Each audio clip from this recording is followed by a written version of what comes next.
सखा हमारे भाग्य स्वामी सखा हमारे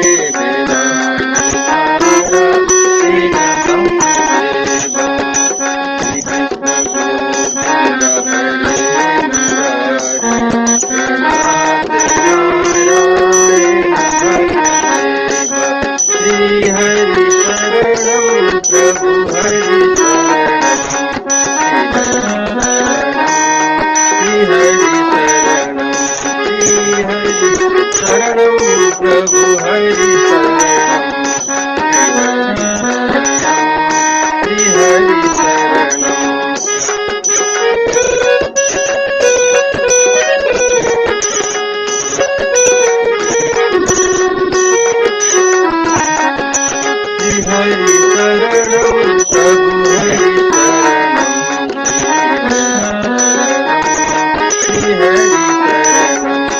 श्री हरि शरणम प्रभु हरि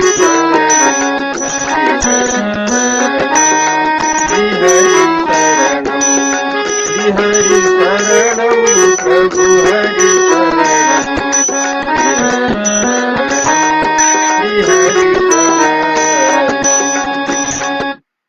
जय श्री कृष्ण, जय श्री हरि।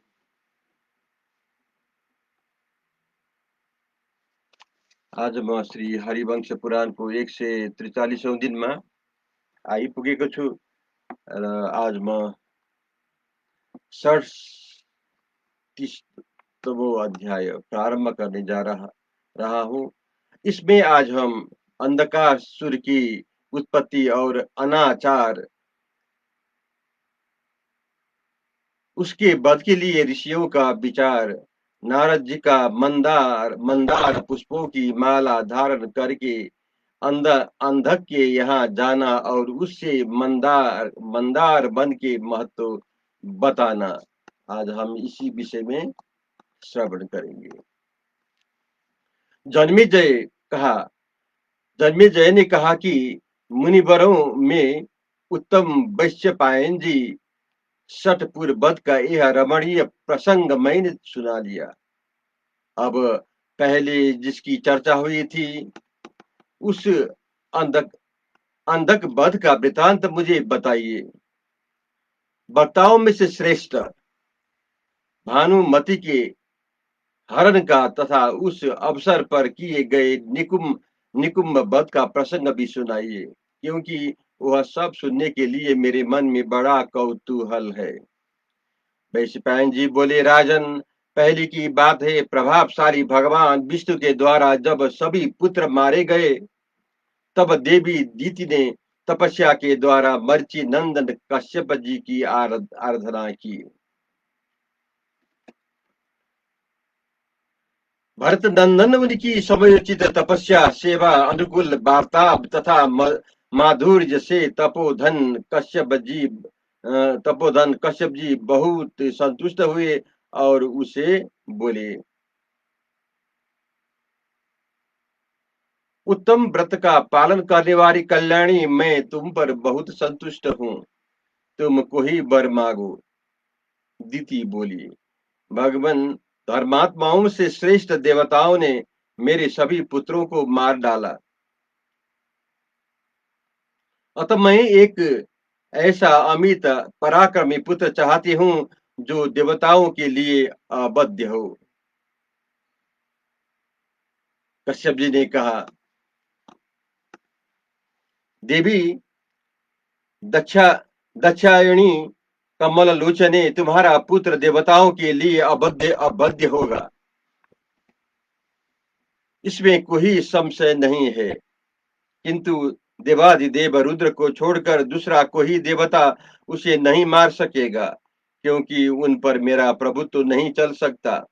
अतः तुम्हारे पुत्र को सर्वथा उनसे अपने शरीर की रक्षा करनी चाहिए। ऐसा कहकर सत्यवादी कश्यप जी ने अपने अंगुल से देवी दीति के उदर का स्पर्श किया, उससे उन्होंने एक पुत्र को जन्म दिया। कुरुनंदन, उसके 1000 भुजाएं, उतने ही मस्तक, 2 सहस्र नेत्र तथा उतने ही चरण थे।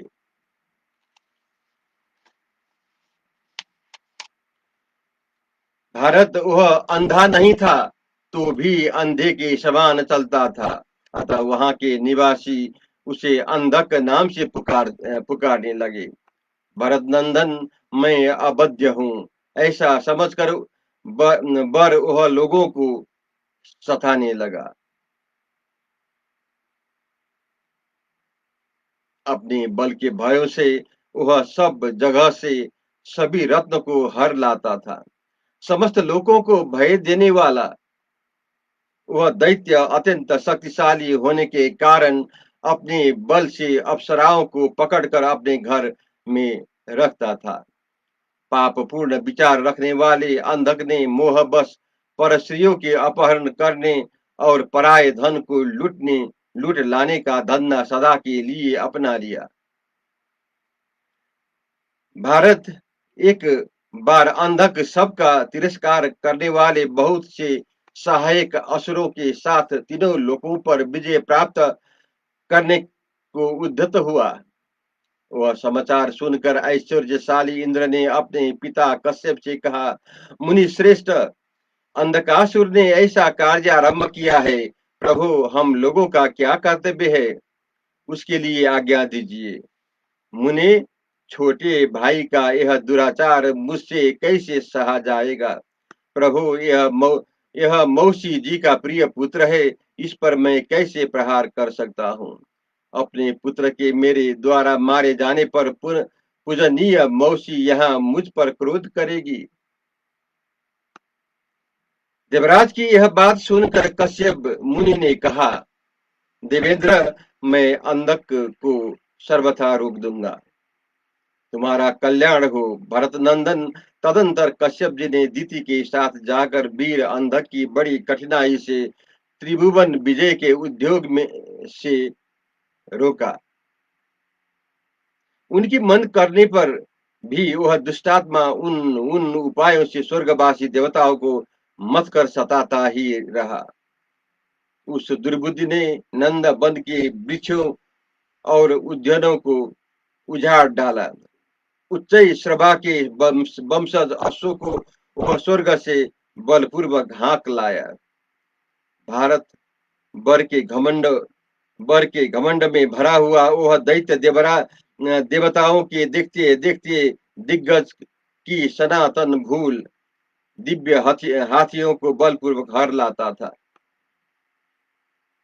देवताओं के लिए कंटक रूप वह दुष्टात्मा दैत्य, जो लोग यज्ञ और तपस्या द्वारा देवताओं को पुष्ट कर देते थे, उनके उस अनुष्ठान में विघ्न डाल देता था। राजन, तीनों वर्णों के लोग यज्ञ में विघ्न डालने वाले अंधकासुर के भय से न तो यज्ञ कर पाते थे और न तपस्या ही। वायु उसकी इच्छा के अनुसार चलती थी, सूर्य भी उसकी रुचि के अनुसार ही तपते थे तथा नक्षत्रों सहित चंद्रमा भी उसकी इच्छा से ही दिखते अथवा नहीं दिखते थे। प्रभु, बल के घमंडों में भरे हुए खोटी बुद्धि वाले अत्यंत घोर अंधकासुर के भय से आकाश में विमान नहीं चलने पाते थे।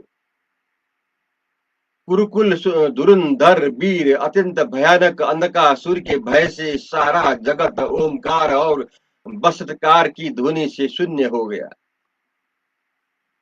भारत, वह पापी उत्तर कुरु, भद्राशो, केतुमाल तथा जम्मू द्वीप के अन्य प्रदेशों पर भी धावा बोला करता था। दुर्जय देवता और दानव भी उसका सम्मान करते थे तथा अन्य भूत सर्वथा समर्थन होने पर भी उसका आदर करते थे। धर्मात्माओं के श्रेष्ठ नरेश, उसके द्वारा मारे और सताए जाने वाले ब्रह्मवादी ऋषि एकत्र हो अंधकासुर के वध का उपाय सोचने लगे। उन ऋषियों में बुद्धिमान बृहस्पति थे। उन्होंने इस प्रकार कहा, इस असुर की मृत्यु रुद्रदेव के सिवा दूसरे के हाथों से किसी तरह नहीं हो सकती। दीति को वर देते समय महर्षि कश्यप ने भी यह बात कह दी थी, मैं भगवान रुद्र से इसकी रक्षा नहीं कर सकता। यही बुद्धिमान कश्यप जी का वचन है। अतः हम लोग उस उपाय पर विचार करें जिससे दुष्टों का संहार करने वाले सनातन देव भगवान शंकर को यह पता लग जाए कि अंधकासुर के अत्याचार से समस्त प्राणी पीड़ित हो रहा है। भगवान रुद्रदेव इस जगत के स्वामी और सत्पुरुषों के आश्रय है। जब उन्हें इस बात का पता चल जाएगा तब वे अवश्य सबके आंसू पोंछेंगे, अंधकासुर को मारकर जगत का दुख दूर कर देंगे। उन देवादि देव जगत गुरु भगवान शिव का यह व्रत है कि दुष्टों से साधु पुरुषों की, विशेषत ब्राह्मणों की अवश्य रक्षा करनी चाहिए। अतः हम सब लोग नारद बाबा की शरण में चले, वे ही इसका उपाय जानते होंगे क्योंकि वे भगवान शंकर के मित्र है। बृहस्पति जी की बात सुनकर उन सभी तपोधनों ने जब आकाश में दृष्टि डाली तो देखा देवर्षि शिरोमणि नारद स्वयं आ पहुंचे हैं। उन्होंने नारद मुनि का यथोचित रीति पूर्वक पूजन और विधिवत सत्कार करके कहा, देवर्षि भगवान साधु, आप शीघ्र कैलाश पर्वत को चले जाइए और अंधकासुर का वध करने के लिए भगवान शंकर को आवश्यक सूचना दीजिए। आप ही इस कार्य के योग्य हैं। उन ऋषियों ने नारद जी से कहा, आप जगत की रक्षा के लिए प्रयत्नशील हो। जब नारद मुनि ने तथास्तु कहकर उनका अनुरोध स्वीकार कर लिया। ऋषियों के चले जाने पर उन विद्वान मुनि ने उस कार्य के विषय में मन ही मन विचार करके यह देख और समझ लिया कि इस विषय में अपने को क्या करना है। तत्पश्चात भगवान नारद मुनि देवाधिदेव महादेव जी का दर्शन करने के लिए उस स्थान पर आए जहां नित्य भगवान वृषभध्वज मंदार वन में विराजमान होते हैं। भगवान सूर्यपाणी के प्रिय सखा मुनि श्रेष्ठ नारद वहां मंदारों के उस रमणीय वन में एक रात रहकर भगवान शिव से आज्ञा ले पुनः स्वर्गलोक को लौट आए। भरत नंदन, उन्होंने अपने गले में मंदार पुष्पों द्वारा अच्छी तरह बनाई गई और विशेष कला के साथ गुथी गई माला धारण कर रखी थी, जिसकी सुगंध सभी श्रेष्ठ सुगंधों में से ऊपर परम उत्तम थी। नरेश्वर, उन्होंने संतान माला की लड़ियां भी गले में डाल रखी थी, जो उन्हीं संतान कुसुमों से बनी हुई थी। उसमें भी बड़ी सुगंध फैल रही थी। उन मालाओं को धारण करके वे उस स्थान पर आए जहां बल के घमंड में भरा हुआ दुरात्मा अंधकासुर रहता था। अंधकासुर ने नारद जी को देखकर उस उत्तम सुगंध का अनुभव करके महान गंध से भरी हुई संतान पुष्पों की माला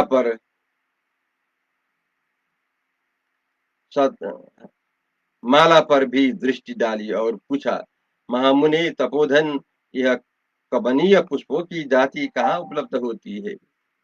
अजी, यह तो बारंबार अपने सुंदर वर्णों की मनोहर गाथों की पुष्टि कर रही है। स्वर्ग में जो संतान पुष्प उपलब्ध होते हैं उनसे तो ये पुष्प सर्वथा बढ़ चढ़कर है। मुनि देवताओं के अतिथि नारद, उस वृक्ष का स्वामी कौन है? यह क्या पुष्प वहां से लाया जा सकता है? यदि मैं आपका कृपा पात्र हूं तो आप मुझे इसका पता बताइए। भरतनंदन, तब महान तप की निधि मुनि श्रेष्ठ नारद ने अंधकासुर का दाहिना हाथ पकड़कर हंसते हुए से कहा, वीर, पर्वत प्रवर मंदराचल पर एक इच्छा अनुसार चलने वाला वन है।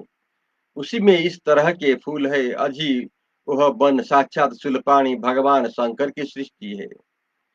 वहां उस वन में महात्मा शिवजी की इच्छा के बिना कोई भी प्रवेश नहीं कर सकता, क्योंकि उनके श्रेष्ठ पार्षद उसकी रक्षा करते हैं। वो नाना प्रकार के वेश धारण किए भांति भांति के शस्त्र अस्त्र लिए रहते हैं।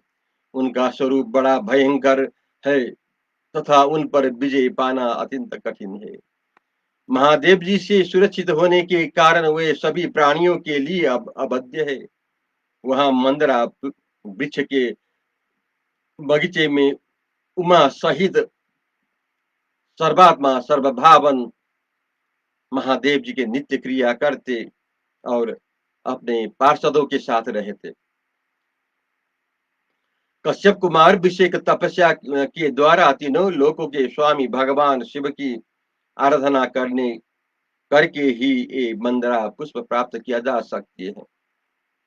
वे सभी वृक्ष भावन शंकर को प्रिय है और श्री रत्न मणिरत्न तथा अन्य जो भी अभिलषित पदार्थ है उन सब को वे फल रूप से प्रस्तुत करते हैं। अतुल पराक्रमी दैत्य वहां मंदरा वन में न तो सूर्य तपते हैं और न चंद्रमा ही प्रकाश करते हैं। मंदार वृक्षों से भरा हुआ वह वन स्वयं अपने ही प्रभाव से प्रकाशित होते हैं। वहां दुख शोक का प्रवेश नहीं है। महाबली अंधक वहां कुछ भी वृक्ष ऐसे हैं जो उत्तम सुगंध उत्पन्न करते हैं। दूसरे विशाल वृक्ष जल प्रकट करते हैं तथा अन्य वृक्ष नाना प्रकार के सुगंधित वस्त्र प्रदान करते हैं। इतना ही नहीं, उन वृक्षों से भांति भांति के मन वांछित भक्ष्य भोज्य पेय चुष्य और लेह्य आदि पदार्थ प्राप्त होते हैं। निष्पाप वीर तुम यह समझ लो कि उस मंदार वन में भूख प्यास ग्लानि अथवा चिंता भी नहीं फटकने पाती है। वहां स्वर्ग में से कई गुने उत्तम जो दिनों दिन बढ़ते हैं। उनका सैकड़ों वर्षों में भी वर्णन नहीं किया जा सकता। दैत्य प्रवर जो वहां एक दिन भी निवास कर लेगा वह महेंद्र सहित संपूर्ण लोकों पर अतिशय विजय प्राप्त कर लेगा, इसमें संशय नहीं है। वह स्वर्ग का भी स्वर्ग और समस्त सुखों का भी सुख है। मेरे मन का तो ऐसा विश्वास है कि वह संपूर्ण जगत का सर्वस्व सार है। जय श्री कृष्ण, जय श्री हरि।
जय श्री कृष्ण, जय श्री हरि।